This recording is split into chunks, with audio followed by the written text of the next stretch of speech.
Hello, I am Keyflame, and I believe I have stumbled upon something great. And it's all thanks to the new Disney Junior show, Alice's Wonderland Bakery. I've watched a couple of episodes on it, and I think it's a pretty good show for kids, although I'm not sponsored by Disney Junior. But there's something here that simply doesn't make sense. And yes, I know I'm talking about Wonderland when I say that, but hear me out. And it all revolves around the character Cheshire Cat. And without further ado, let's get started.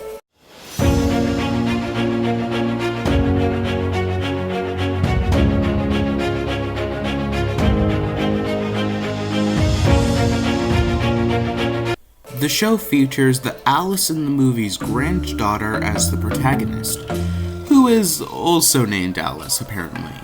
Anyways, this is generations later as the movie characters are no longer around, and have new versions of themselves. But the only one to not be gone is Cheshire Cat. Like, he is exactly the same. Odd. But what is my claim? I think Cheshire Cat is the god of Wonderland. I know this is a super tough claim to make out of the blue with this one piece of evidence, but I have more pieces of evidence to prove this. And one of the biggest pieces of evidence comes from the Kingdom Hearts series, specifically Kingdom Hearts Recoded, aka the worst Kingdom Hearts game, but that's not what is important. What is important is what happens in the Wonderland world. Supposedly, everyone has lost their memories, and they are all in these little globs called Inklings. Who is the one to tell this info to Sora? Cheshire Cat. And he's the one who tells them how to stop them. But what about his memories too? And I think this one scene is showing us the Cheshire Cat is in a position where even if his memories are wiped, he can still maintain his knowledge of what is going on in Wonderland at all times, and just has all sorts of Wonderland knowledge in general. Is there more evidence for this? Yes, of course there is. It is everywhere. He is the one to guide Alice to where the Mad Hatter and March Hare live, and the one to the Queen of Hearts Palace. And Cookie, Alice's cookbook and Alice's Wonderland Bakery, says everything she needs to say. Here it is! It's Cheshire's specialty! Indeed. In fact, all things Wonderland are especially my specialty. Bingo.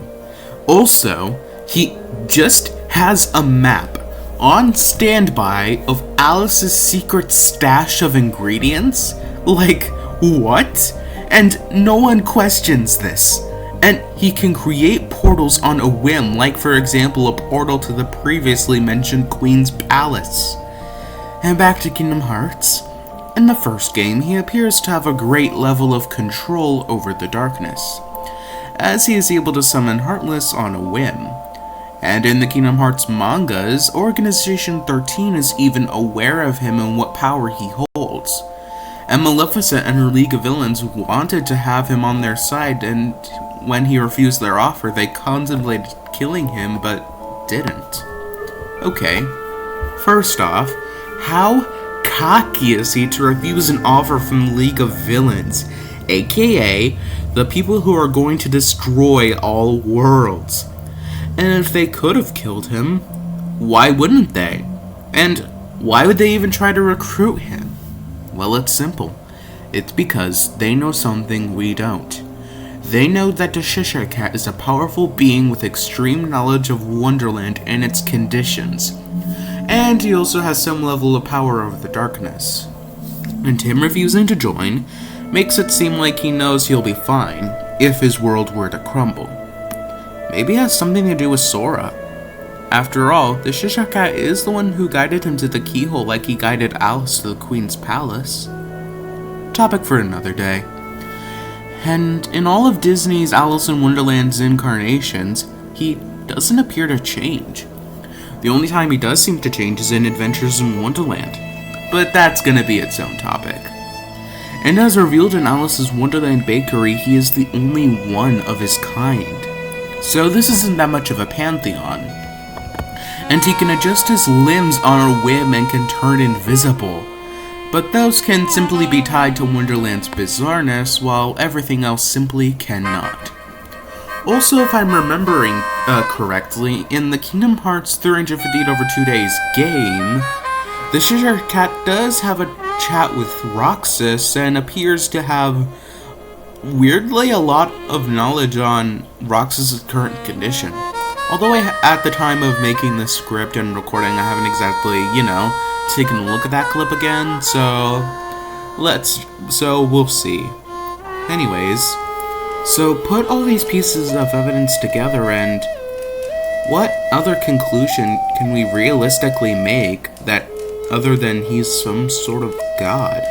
Like, he's immortal, has knowledge of Wonderland and its conditions at all times, so I think it's pretty cut and clear. But who knows? Regardless, Cheshire Cat does seem to be very, very important. But in conclusion, Cheshire Cat is the immortal god of Wonderland, who has power over the darkness and maintains his knowledge of Wonderland and its current conditions at all times. But if there's only one question left after all of this, it's why he seems to be so fixated on Alice of all people. And in every single Alice in Wonderland incarnation, the Alices are established to be different people, but all look the same?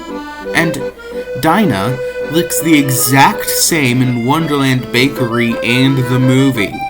And the supposed future generations can travel to Wonderland whenever, despite the original establishing it was all a dream.